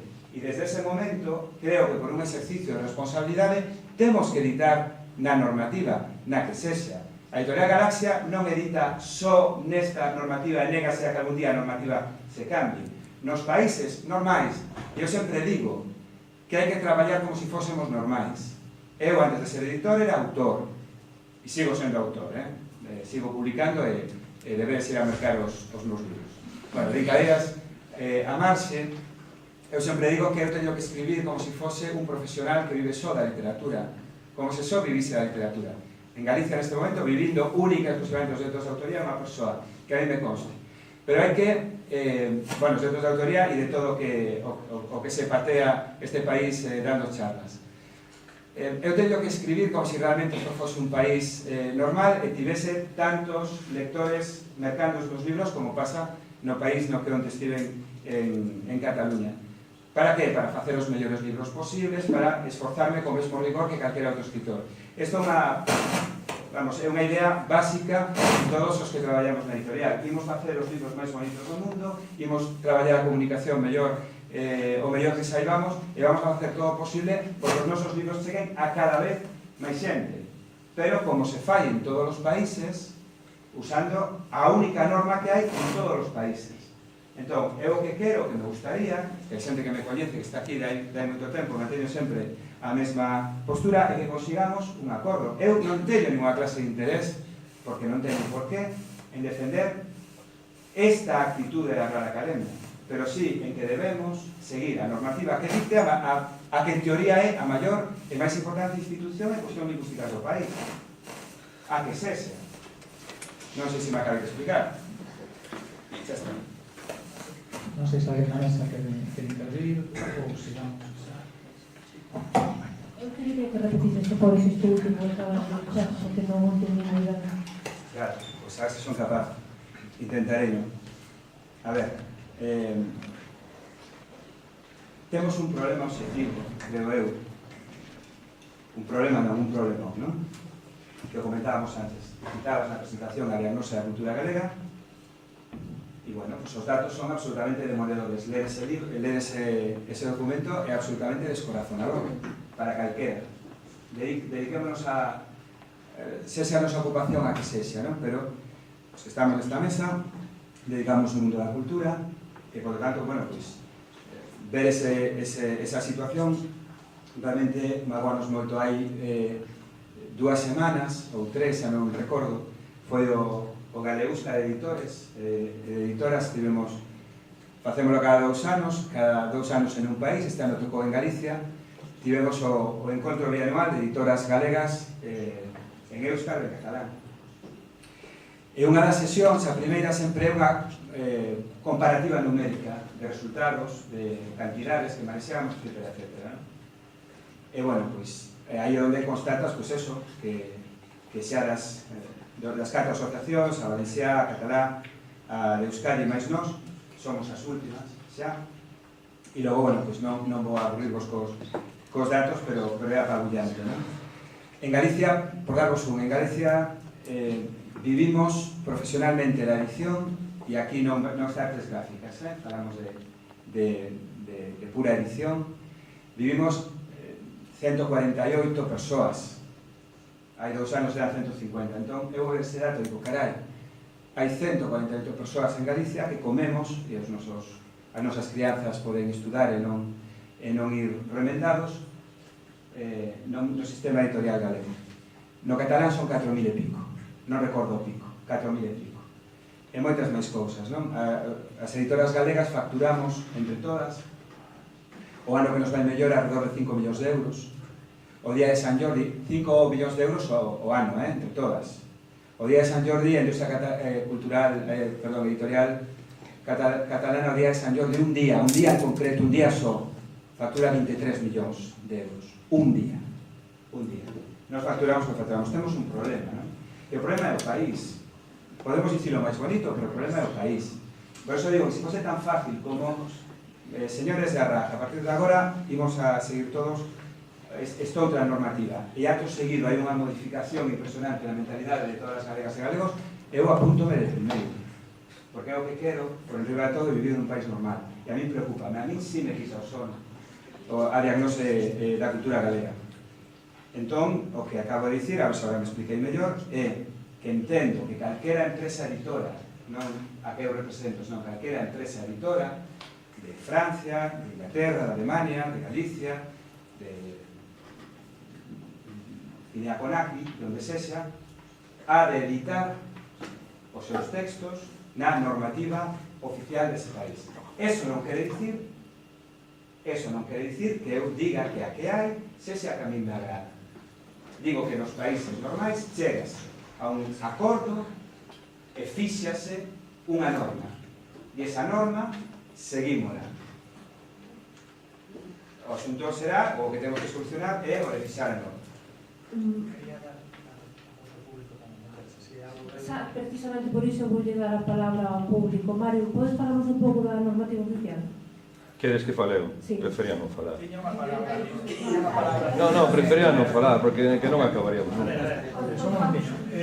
non quería intervir, mas hai alumnos inscritos no programa que deben falar e non queríamos que o debate pasase dando vos voces. É un pouco unha cousa de organización. Isto, pero tamén dará vos o público, non pasamos en que estamos seguro que a posición está clara. Non hai moito máis, a posición está clara, as posicións están claras. Entón, hai unha palabra pedida por a lingua. Eu quería saber que é un país normal. Antes de que empeces, agradeceríamos, falei un pouco alto, teño problemas de audición. Entón, hai un micrófono, agradecimos que pediste esa palabra, pero eu Sí, sí, me entiendo como... ya porque saber falar un xeitinho isto. Entón, sí. Vale, eu tiña unha pregunta para Francisco Castro, porque ele estuvo falando do problema das editoriais, do problema do fracaso editorial galego, falou da autoxenreira que ten o pobo galego e da dificultade que ten o pobo galego para valorizar o contido que se fai no seu idioma. Bueno, o que eu entendín, polo menos, non sei se é o que entendeu todo o mundo, pero polo menos o que entendín e que me parece un pouco hipócrita que vostede llevote a culpa únicamente ao pobo galego ou que coloque unha culpa tan grande sobre o pobo galego cando ao mesmo tempo está vostede criticando a atitude da súa compañeira con respecto na normativa. Eu penso que o problema non é nin da normativa, bueno, perdón, non da normativa, senón da normativa que está aprobada, ou polo menos que le dé unha importancia tan grande sen considerar a importancia que podría ter tamén a normativa. E eu o que quero dicir é que o que temos agora é unha normativa que de unha forma ou outra non está calando e non está funcionando e penso que ese é un dos motivos do fracaso do galego a día de hoxe, que non ten por que ser o único nin ten por que ser o primordial, pero o que vexo é que as editoriais sí que teñen potestade de cambiar iso e de revalorizar e de darlle un pulo a outras opcións normativas e a outras formas de entender o noso idioma, mentres que non teñen esa potestade de dicir ao povo, espera. Entón, non sei, quería saber que nos pode comentar sobre iso. Eu creo que xa o dixen todo en todas as intervencións. Para min aquí hai unha parte, igual é un problema de dificultade pola miña banda, non? Que é asumir a relación entre unhas cousas e outras. É dicir, eu non acabo de ver tan claro, ao mellor resulta que sí, e digo isto sen ironía, ao mellor resulta que sí, pero eu non acabo de ver tan claro a relación entre cambiar a normativa e que cambie a actitude da xente. Eu é que non lle acabo de ver a relación. Eu creo que, por desgraza, porque se fose iso, era moi doado de facer. Eu creo que, por desgraza, a cuestión é bastante máis complexa. Os que vivimos no centro de Vigo, como a min, que, non sei no último, pero no penúltimo mapa sociolingüístico elaborado polo Consello da Cultura Galega, decía que a zona máis desgalegizada era o centro de Vigo, pois, os que vivimos no centro de Vigo e criamos as nosas crianzas en galego, son galego falantes, son meu fillo maior e a miña pequecha, 22 e 10 anos, non vou dicir nada original, non? É que estamos continuamente contestando curiosísimas observacións da veciñanza sobre a nosa actitude irresponsable como pais de facer esa cousa tan excéntrica de falarles en galego e por que le hablas en gallego a la niña e das cosas, e te entiende, que isto foi unha das cosas máis bonitas que me gustou, e te entiende, eu preguntei se entendía o can, que dicía siéntase, sí, pues está igual, entende igual. Dubido moito que esa veciña cambie de actitude ao respecto da lingua propia porque nós solucionemos este debate nun sentido ou noutro. Oxalá fose tan sincero, por eso digo que non acabo de ver a relación entre a Real Academia e a actitude que en xeral o povo galego ten o respecto á súa propia lingua e o respecto en xeral de todo o que recenda a galego. A ver, nós, os que nos movemos nun ambiente académico ou intelectual ou o que sexa, é moi políticamente incorrecto o que estou dicindo todo o tempo, pero como xa cumplí 51, dame un pouco igual. Tendemos a pensar que o que hai dentro dos nosos debates é a realidade. É como moitas veces tendemos a pensar que o que pasa no Twitter é real. Montouse un Cristo nas redes e tal, pero a xente que anda pola rúa e sale do Gadis coas maletas e que lle deron unha bolsa que pon María Victoria Moreno non sei que, o Gadis, non? Que regala iso, pois o que ve unha bolsa. E hai algúns que ademais vemos, que ven o Gadis, pero que fagan os 364 días restantes ou que etiqueten o peixe en galego, non? Porque o peixe chamase como se chama, pero por lo menos o Gadis da Rúa Rosalía de Castro, que non de Mercou en Vigo, etiquetan castelán, por exemplo, non? Viven como gallegos, pero etiquetan en castelán. Entón, o que nego é a maior, é dicir, entendo o sentido da túa intervención, pero que é un nego que exista esa realidade, é dicir, fora, é así, ou polo menos eu percibo así, fora dos nosos ámbitos, este debate de si a normativa ILGA ou reintegrado, isto non existe fora deste ámbito, é así. É así. Entón eu non acabo de ver a relación entre cambiar esa estructura e que realmente na miña veciña que me cuestiona como pai a miña responsabilidade por falar dos meus fillos en galego, cambia a súa actitude porque agora en vez de non sei que digo terza-feira. Eu creo que non, e oxalá fose iso, porque o tiñamos facilísimo. Tiñámolo facilísimo, oxalá fose iso. Outro día, se remato, outro día púxeno nas redes e se comentou moito. No Galeusca, unha compañera editora deu unha frase demoledora, que foi: cando o galego estaba perseguido, falábase máis que agora que está permitido. Entón, pareceume brillantísimo resumir en tan pouco tempo, en tan pouco espazo, unha problemática que é moito máis que unha problemática lingüística ou académica. Oxalá fose só unha cuestión lingüística ou académica. Oxalá eu, como editor, tivese a variña de Harry Potter, que Galaxia editou, por certo, os 6 tomos, son uns números vermellos impresionantes en resultado, pero hai que facer iso. Harry Potter tiene que estar en galego, como Paul Auster, como Murakami, como Manzuf, como os grandes autores e autores da contemporaneidade que non se venden, pero están como Ulises de Joyce, 1001 páxinas, quedou nos moi literario, 1001 páxinas. Os exemplares de Ulises de Joyce véndense menos das 2 mans o ano, pero hai que facelo, non? Por normalizar o país. Nada, que me rollo moito. Sí, eu quería como objetivo é que as cousas non verán que fale todo o mundo equilibradamente, pediría que as intervencións fosen un poquinho máis... Sí, a culpa é súa. Entón, había máis palabras. A miña pregunta é tamén para vostede. Vostede dixo durante a súa intervención que de algún modo o Estado español e incluso a propia Galiza estaba sendo suicida ca súa cultura, non só ca súa lingüística, non? Entonces, a miña pregunta é, sendo conscientes diso, como son en Galaxia, que é unha editorial claramente ben situada... Logo me explica se significa ben situada. A ver, en Galaxia, refiro máis... Sí, que quere decir iso? Non sei se me escoita. Quero dicir que é unha editorial que desde que está en activo vaille ben. Que vai ben? Sí. Entonces, a miña pregunta é, tendo todo isto en conta, por que non ven como beneficioso abrir o mercado non tanto para o Estado español, que nos está suicidando a cultura, senón tamén para Portugal ou o Brasil, como dixo que estaban comerciando co Brasil, nunha normativa distinta, ainda que non sexa a que escribe a RAG. Eu creo que xa contestei a esa pregunta, non? Creo que está bastante claro, e antes o volvín a decir, a editorial Galaxia pretende actuar nun contexto de normalidade, e así xa me adianto a pregunta de que é un país normal. Un país normal é o que eu quero para min.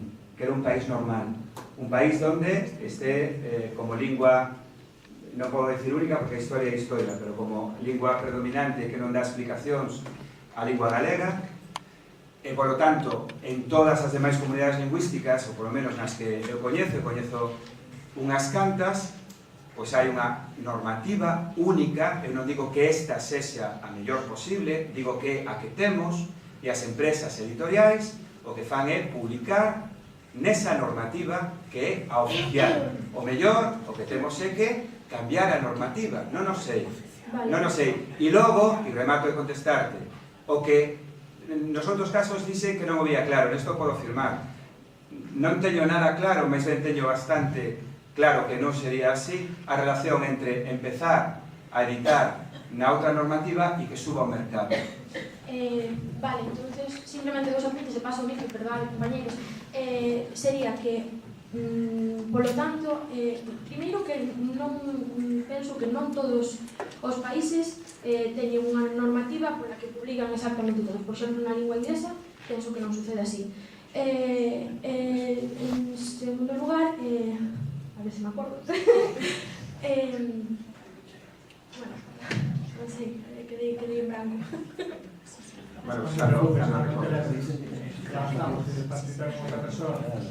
Vale, eu non é tanto unha pregunta, pero gustaríame facer un comentario en relación co que ele acaba de decir. Eu non sei se toda a culpa da perda de falantes de galego é da RAF.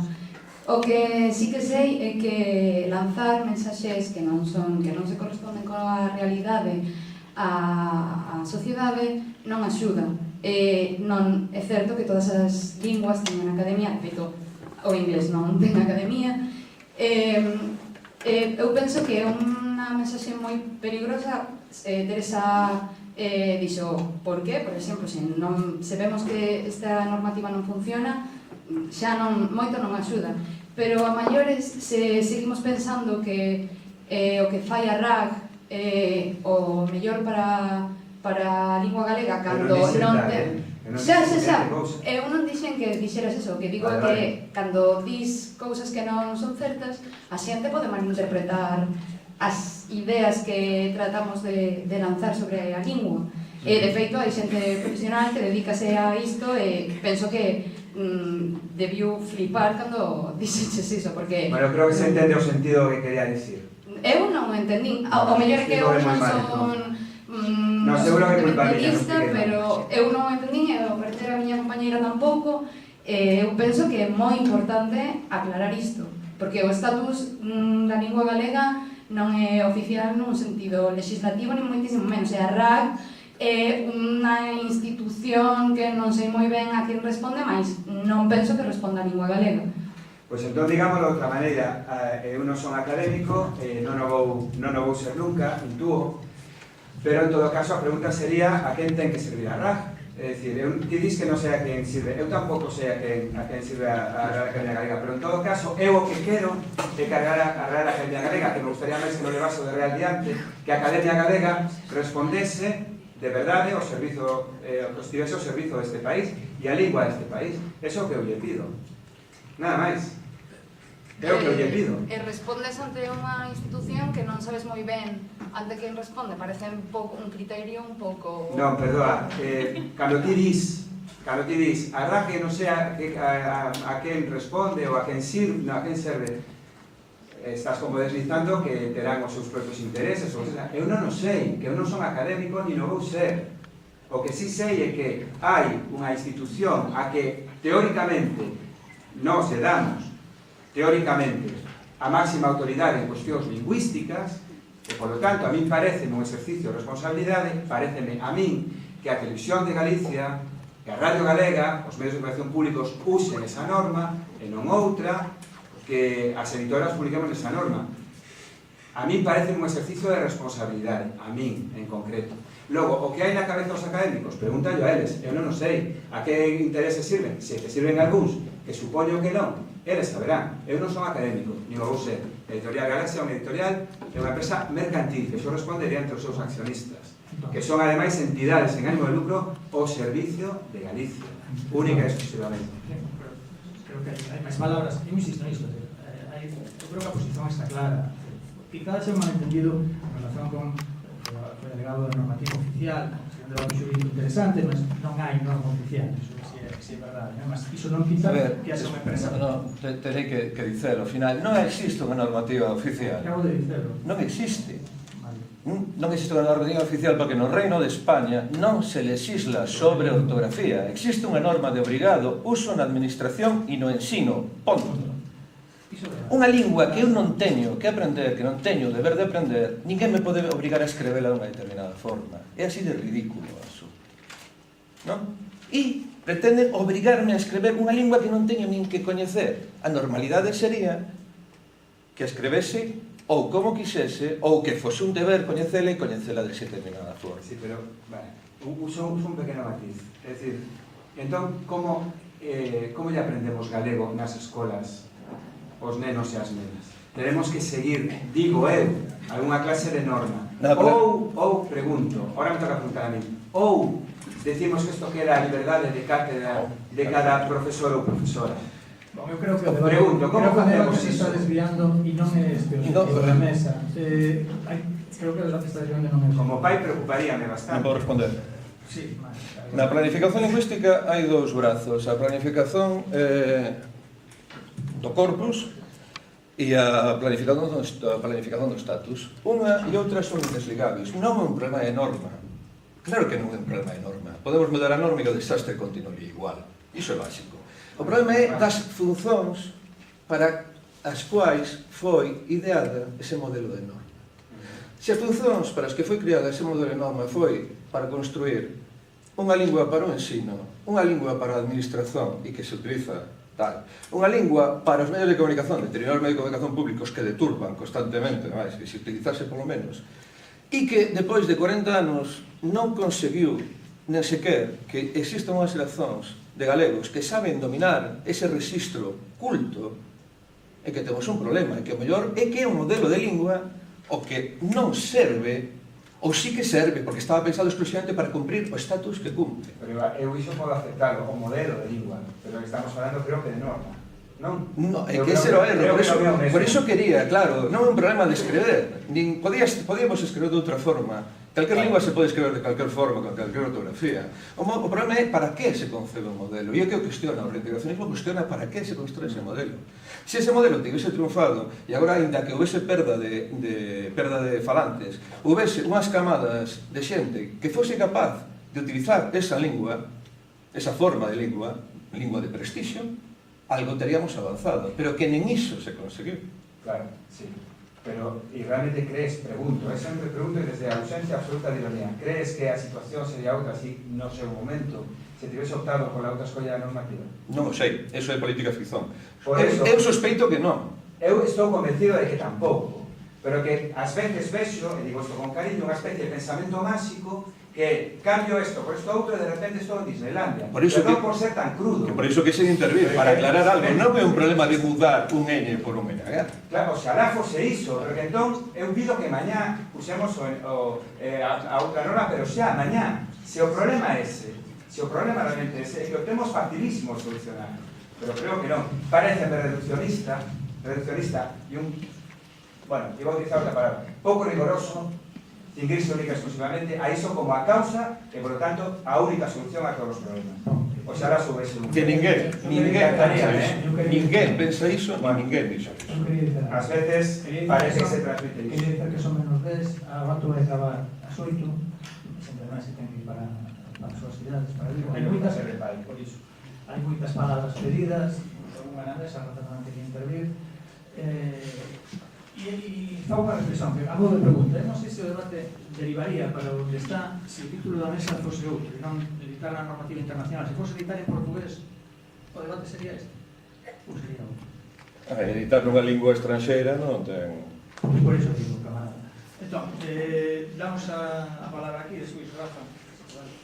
Sí, hai unha cousa que me parece un pouco curiosa e inapropiada que se mencionou como un argumento moi altruista na mesa, publicar obras, por exemplo, de risco que non teñen ninguna tirada, nin se leen, nin se compran, nin producen ningún tipo de beneficio, e en conxunto con dúas mencións específicas que me parecen verdades como templos. Un é o feito de que probablemente a maior parte da literatura galega que se compra non sea por motivo escolar, e a outra é que é unha realidade que as bibliotecas ano tras ano reciban caixas de libros que acaban nun almacén porque non se leen. Entón, é un pouco unha pregunta xenérica para todos.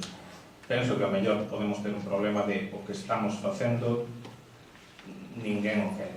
O mercado que podemos ter, o mercado que podería ter a lingua galega, ao mellor está buscando outra clase de cousas, e o que se está ofrecendo sistemáticamente non funciona, porque a realidade é esa, os libros quedan nun almacén.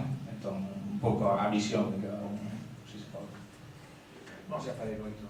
Entón, temos botaría a palabra a Rafa, despois a Pichel, despois a Teresa, se vos parece. E logo, se houver algún tempo, pois que tamén que o alumnado foi a participar. Creo que iso é moi positivo. Ben, eu quería dicir un pouco isto que ti apuntabas agora. Sí que me parece que efectivamente non estamos a viver nun país normal. Galiza non é un país normal no sentido de que non ten unha situación sociopolítica e económica normalizada. Outra cousa tamén é que é iso de normal, non? Porque o normal sempre é moi relativo, quero dicir, asumimos como normal unha idea que habitualmente suele ser unha construción que ven, ademais, digamos, articulada ou enunciada desde determinados grupos de poder ou de grupos de intereses, non? Por eso digo que a cuestión de normalidade é moi discutible. Pero sin entrar nesta cuestión, se non estamos vivindo nun país normal, o mellor a cuestión non está tanto en buscar unha solución, en como arranxamos isto, cal é a solución, que é o que nos vai salvar de toda esta miseria. O mellor non é tanto iso como buscar camiños, simplemente. E nese sentido, para alén do debate sobre si a norma que debe ser oficial é a norma IRGA ou é o galego internacional ou a que sexa, para alén diso, nesa idea de buscar camiños, eu me pregunto, se a cuestión de buscar camiños, abrirlos onde non nos hai tamén, non é certo que podemos considerar o camiño da porta aberta que dá nome a este curso da lusofonía como unha posibilidade simplemente que como dicía antes un pouco, sempre nos dá a gañar, nunca a perder. Non é posible indagar por ese camiño.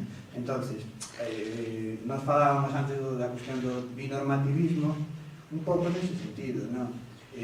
Non se trata de crear unha batalla entre grupos, entre este ten que ser, non, ten que ser isto outro. Non se trata disso.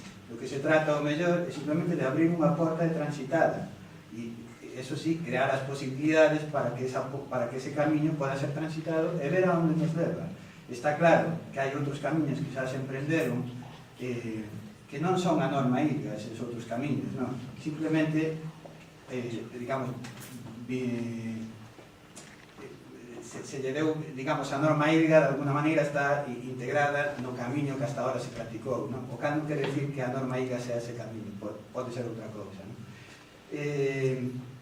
Pero se ese camiño estamos vendo que non leva que non acaba de funcionar, sin deixar ese camiño de lado, se poden abrir outras vías novas. E en ese sentido tamén comentaba antes a cuestión de que un bo paso sería que as editoriais empezaran a explorar ese camiño. Se máis o problema, non se trata de decir isto é o bo e isto é o malo, ou ti és malo porque faz isto e non faz outro, ou ti és bo porque faz isto e non faz outro. O que se trata, e aí estou contigo, Roberto, creo que efectivamente todos nesta mesa e neste lugar temos todos algo en común, que o interese pola cultura na que vivimos e o interese por sacar adiante proxectos que sobre todo que nos unen a todos e que nos axuden a camiñar hacia adiante, ¿no? Dentro desa lógica podemos explorar camiños novos e as editoriais me parece que como axentes culturais que temos unha responsabilidade, porque temos unha responsabilidade dentro da sociedade, pues podemos asumir parte desa responsabilidade explorando novos camiños. Simplemente me parece que eso é importante considerarlo. Teresa, creo que cerras. Sí, quería facer unha intervención un pouco tamén para descensionar este debate. Lóxicamente é unha parte que me toca na organización cando eu convido as diferentes editoras, son todas editoras para min amigas e prácticamente con todas teño colaborado, pois é porque eu estou convencida de que para min, ao meu ver, si hai un futuro para a lingua e si hai un futuro para a escrita nesta lingua e que pasa tamén polo problema das normativas e por iso fraternalmente que eu convidaba a todo o mundo e non querería que vos fosedes con outra idea. Eu continuo a traballar con Galaxia e con Xerais, onde traballaba antes de facer a miña mudanza normativa, porque eles continuan a vender os meus libros e eles continuan a darme un balance de vendas cada ano. Hai un momento, no entanto, en que Francisco, que él sabe que eu moito aprezo, él diz que lle interesa que o que ele quere publicar son libros de cualidade e, por exemplo, eu teño a idea, espero que non excesivamente presuntuosa, de que Francisco considera que escribo cousas de cualidade, porque mo ten dito, non hai dúbida. E o ten escrito. O segundo criterio era publicar autoras, e eu creo que podo demostrar que son unha autora. E, en terceiro lugar, que quere, sobre todo, destinarse a moito público. E, bueno, en algún momento eu tiña ese moito público na Galiza, e quizáis o que eu estou ofrecendo como reintegracionista é moito hipotético público. Outra cousa é que quizáis pensemos que se xa difícil chegar a ese público. Porén, cando o amigo Manolo Bragado ve un día a esta facultade, ao meu gabinete, moi emocionado, porque gostara moito do manuscrito do que era un romance, do que despois foi un Jamaican Punk, e eu lle disse que quería publicar na norma internacional do galego. O que contestou Manolo, e pena que non estixa hoxe porque podería testemunhar que estou dicindo a verdade, foi: sinto moitísimo perderte, Teresa, porque te teño cariño, porque gosto de ti como autora, mas non podo facelo. Por que non, Manolo? Por patriotismo. E a mí esta frase do patriotismo me doeu moito, porque eu nese momento era membro do Consello Nacional do Bloque Nacionalista Galego e tú me tomaba moi en serio esas palabras, mellor agora sabes tomo menos en serio, o sea que eu son menos patriota, non? E, bueno, molestoume. Hai outra maneira de enfocar estas cousas. Nesa outra maneira de enfocar estas cousas, unha editora é, sobre todo, unha empresa que vende libros. E entón, se enfocamos así, é curioso que unha autora que vende libros lle digas que non a va a seguir publicando. Claro, porque escreve de unha maneira que tú achas que non é correcta. De verdade que non quero ser así demasiado presuntuosa, mas eu podía ter outra profesión, sería estupendo, mas coincide que eu son profesora titular de Lingüística Xeral e, por tanto, teño habilitacións académicas, e uso a palabra académica con todo o peso da ciencia, non destas institucioncillas donde pode entrar alguén por escribir 3 cousas, todo o peso académico, para eu poder decidir. A mí me di ao Ministerio, por exemplo, que teño que ir a unha praza a decidir se alguén pode entrar nun concurso público. Que curioso que eu non podo decidir como escribir a miña lingua cando o que escribo non é tampouco unha cosa que se me acabe de ocurrir no telemóvel. Con todos eses criterios, a mí pareceme que sigue haber unha anomalía, seguindo este conceito de normal e anormal que estamos utilizando.